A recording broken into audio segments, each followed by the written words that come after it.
Hello 7th class. तो आज हम हिंदी फर्स्ट में पार्ट 14 पढ़ेंगे, जिसका नाम है एनी बेसेंट।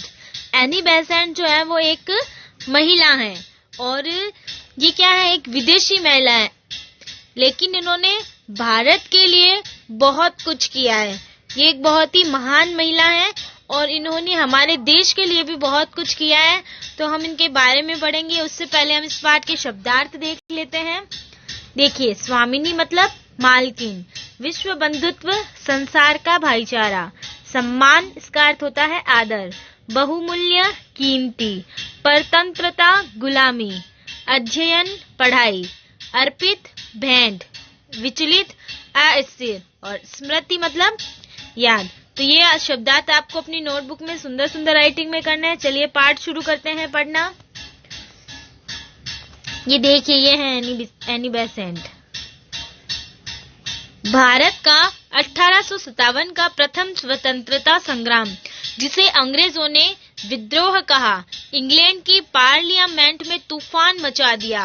अंग्रेज किसी भी दशा में सोने की चिड़िया को हाथ से नहीं निकलने देना चाहते थे। उन्हीं दिनों एनी बेसेंट ने एक पुस्तक लिखी, इंग्लैंड, इंडिया एंड अफगानिस्तान। यह पुस्तक 1879 में पहली बार लंदन में प्रकाशित हुई। इसमें बताया गया कि किस प्रकार एक व्यापारी कंपनी भारत की स्वामिनी बन बैठी। यह पहला अवसर था जब इंग्लैंड के एक नागरिक ने इतने स्पष्ट और तीखे शब्दों में इंग्लैंड की साम्राज्यवादी नीतियों का भंडाफोड़ किया था। एनी बेसेंट ने बताया कि जब भारत की निर्धनता की बात सोचते हैं तो आंखों के सामने जोंकों का दृश्य आता है, जिन्होंने भारत का धन चूसा है।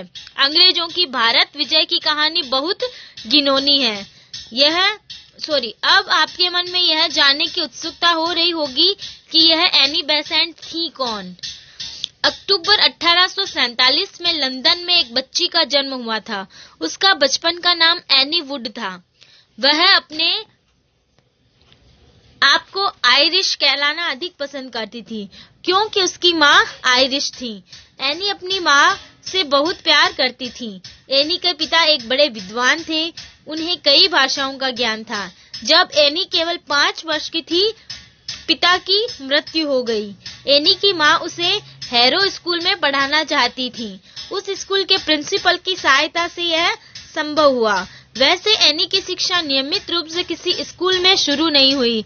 मिस मेरियट के घर पर रहकर उन्हीं के द्वारा एनी की पढ़ाई हो सकी। दिसंबर 1867 में एक पादरी फ्रैंक बेसेंट के साथ एनी का विवाह हुआ। पति पत्नी की इच्छाओं और भावनाओं में जमीन आसमान का अंतर था।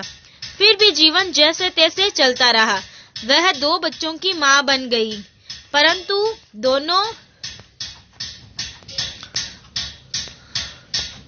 बच्चे निरंतर बीमार रहने लगे।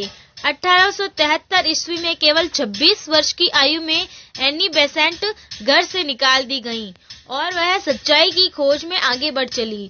1874 ईस्वी में एनी बेसेंट चार्ल्स ब्रैडलेग की एक संस्था नेशनल सेकुलर सोसाइटी में सम्मिलित हुई। एनी बेसेंट ने पूरे देश में घूम कर धर्म और राजनीति पर भाषण दिए। उन्होंने 1887 में मजदूरों के लिए 8 घंटे कार्य दिवस और बेरोजगारी की समस्या पर जमकर संघर्ष किया। 1889 ईस्वी का वर्ष उनके जीवन के लिए महत्वपूर्ण साबित हुआ। उनके जीवन ने उस समय नया मोड़ लिया जब उन्हें ऐसा लगा कि उनके भटकते मन को शांति मिल गई है। वे थियोसॉफिकल सोसाइटी की सदस्य बन गईं। भारत में इसकी स्थापना 1879 ईस्वी में मैडम ब्लैटवस्की और आलकोट ने मिलकर की थी।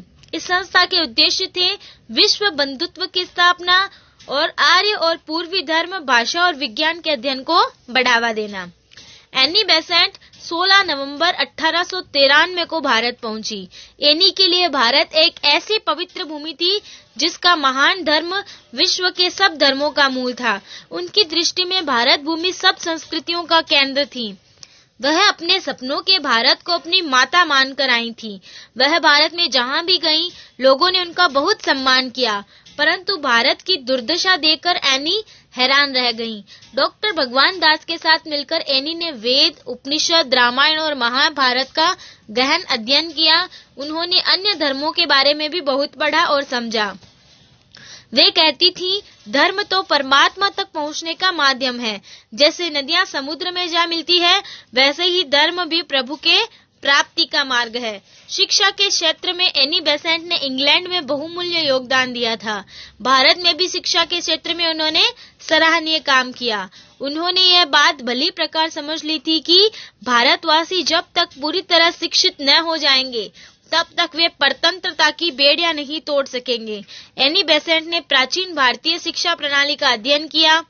प्राचीन भारत में शिक्षा पर राज्य का कोई अंकुश नहीं होता था। विश्वविद्यालय शिक्षा के मंदिर थे।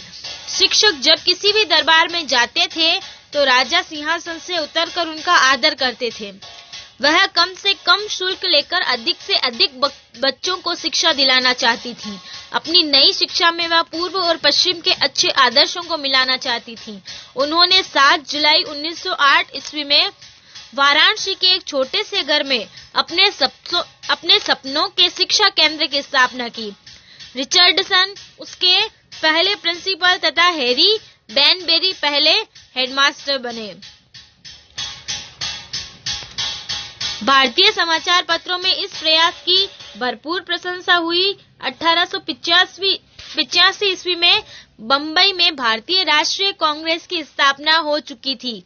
तो ये भारतीय राष्ट्रीय कांग्रेस की स्थापना कब हुई थी? 1885 ईस्वी में बंबई में, मतलब मुंबई में। एनी बेसेंट भी भारत के स्वतंत्रता आंदोलन से जुड़ चुकी थी। 1917 ईस्वी में कांग्रेस का अधिवेशन कलकत्ता में हुआ। एनी बेसेंट इस सम्मेलन में कांग्रेस अध्यक्ष चुनी गई। यह किसी भी स्वतंत्रता सेनानी के लिए बहुत बड़ा सम्मान था। इस सम्मेलन में 4000 सदस्य आए थे। एनी बेसेंट उस समय संसार की मानी हुई वक्ता थीं। उन्होंने कहा था, आप लोगों ने मुझे जो सम्मान दिया है उसके प्रति मेरी कृतज्ञता शब्दों द्वारा व्यक्त नहीं की जा सकती।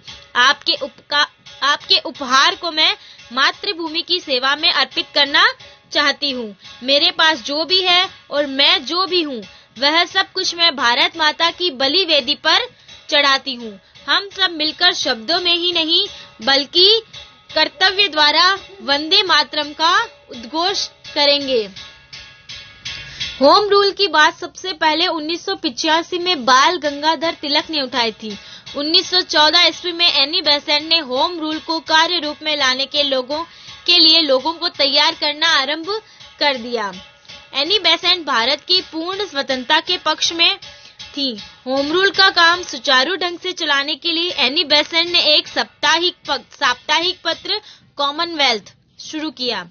उन्होंने इसके पक्ष में जगह जगह भाषण दिए। उनके लेखों से अंग्रेज शासक विचलित हो उठे। पत्र को जब्त कर लिया गया तथा 2000 रुपए जुर्माना जमा करने को कहा गया। होम रूल का नारा भारत के सब शिक्षित लोगों ने अपना लिया। कांग्रेस और लीग दोनों को इस आंदोलन ने जीत लिया। एनी बेसेंट का जगह जगह पर सम्मान किया गया।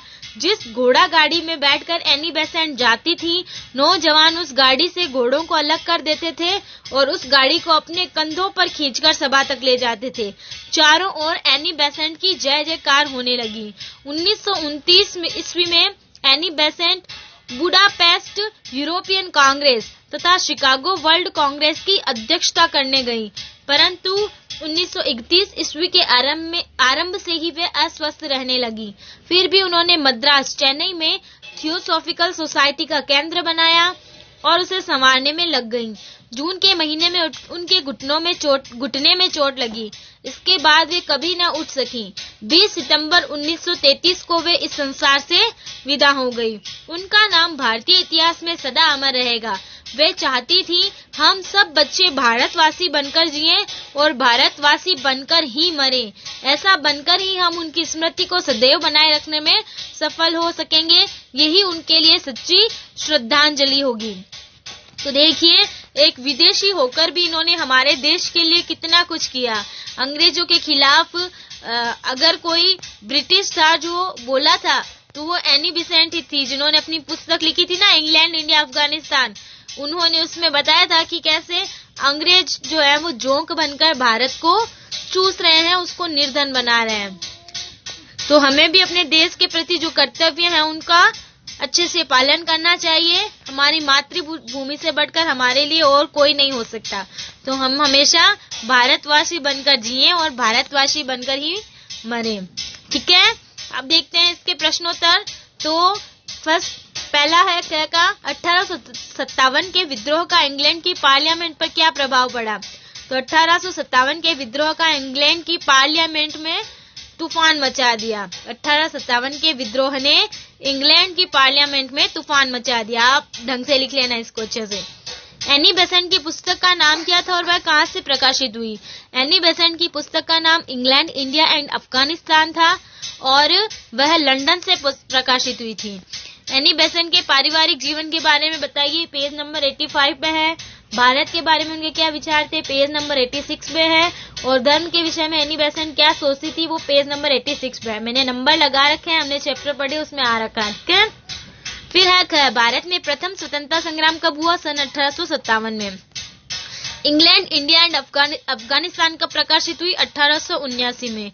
एनी बेसेंट का जन्म कहाँ हुआ था, लंदन में। एनी बेसेंट का विवाह कब हुआ, 1867 में।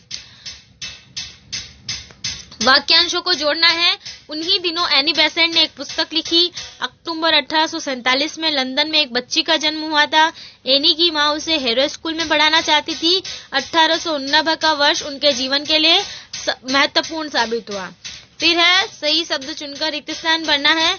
भारत के 1857 के प्रथम स्वतंत्रता संग्राम को अंग्रेजों ने विद्रोह कहा। एनी बेसेंट ने पुस्तक लिखी जिसका नाम इंग्लैंड, इंडिया एंड अफगानिस्तान था। नेक्स्ट पेज पे एनी बेसेंट थियोसॉफिकल सोसाइटी की सदस्य बन गई। शिक्षा के क्षेत्र में एनी बेसेंट ने इंग्लैंड में बहुमूल्य योगदान दिया था। शब्द ज्ञान में इनके पर्यायवाची लिखने हैं। महत्वपूर्ण का अत्यावश्यक और जरूरी, विवाह का शादी, परिणय, ब्याह लिख सकते हो आप। और माध्यम का साधन, जरिया, समुद्र का सागर और जल्दी, विश्व का संसार, दुनिया, विचलित का अस्थिर, चंचल, दृश्य का नजारा, मंजर, अर्पित का समर्पित, पद्धत, भेंट। फिर भाषा ज्ञान में इन शब्दों के अर्थ बताते हुए वाक्य में प्रयोग करना है। तो दशा है स्थिति, गिनौना मतलब गंदा काम भी कह सकते हैं हम।